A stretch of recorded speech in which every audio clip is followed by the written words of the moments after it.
কোটা সংস্কার আন্দোলনের নিবেদিত কর্মী আবু সাঈদ। মাথায় জাতীয় পতাকা লাগিয়ে হাতে বড় জাতীয় পতাকা নিয়ে ছিলেন প্রতিটি মিছিলের অগ্রভাগে।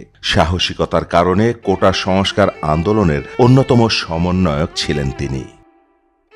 মঙ্গলবার কোটা সংস্কার আন্দোলনকারীরা মিছিল নিয়ে ৫ কিলোমিটার পথ পায়ে হেঁটে বেগম রোকেয়া বিশ্ববিদ্যালয়ে আসেন। এ সময় আবু সাঈদ তাদের সঙ্গে যোগ দেয়। এরপর শুরু হয় ছাত্রলীগ ও পুলিশের সাথে দফায় দফায় সংঘর্ষ। পরিস্থিতি নিয়ন্ত্রণে পুলিশ শতাধিক রাউন্ড গুলি ও রাবার বুলেট ছোড়ে, কিন্তু আবু সাঈদ একাই অবিচল দাঁড়িয়ে মোকাবেলার চেষ্টা করেন। এ সময় পুলিশের গুলিতে মুহূর্তেই মাটিতে লুটিয়ে পড়েন আবু সাঈদ।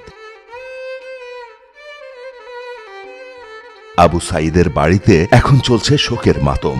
বাকরুদ্ধ সাঈদের বাবা মা, স্বজনদের আহাজারিতে ভারী সেখানকার পরিবেশ। ছোট বোন সুমির বুক ফাটা আর্তনাদ, মোর ভাইক মারি ফেলাইছে, আমার শোক আশা ভরসা শেষ হয়ে গেল।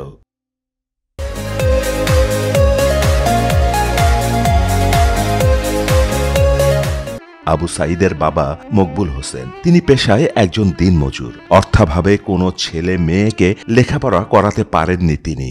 আবু সাঈদ ছোট থেকেই ছিল অত্যন্ত মেধাবী। ৯ ভাই বোনের মধ্যে সবার ছোট সাঈদ। তাকে ঘিরে আকাশসম স্বপ্ন ছিল দরিদ্র পরিবারটি। তাকে হারিয়ে মাথায় যেন আকাশ ভেঙে পড়েছে সবার ওপর।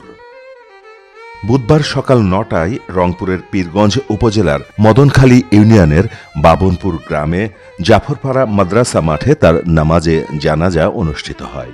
পরে পারিবারিক কবরস্থানে চিরনিদ্রায় শায়িত হন আবু সাঈদ। মাহমুদ হোসেন, মোহনা ডিজিটাল।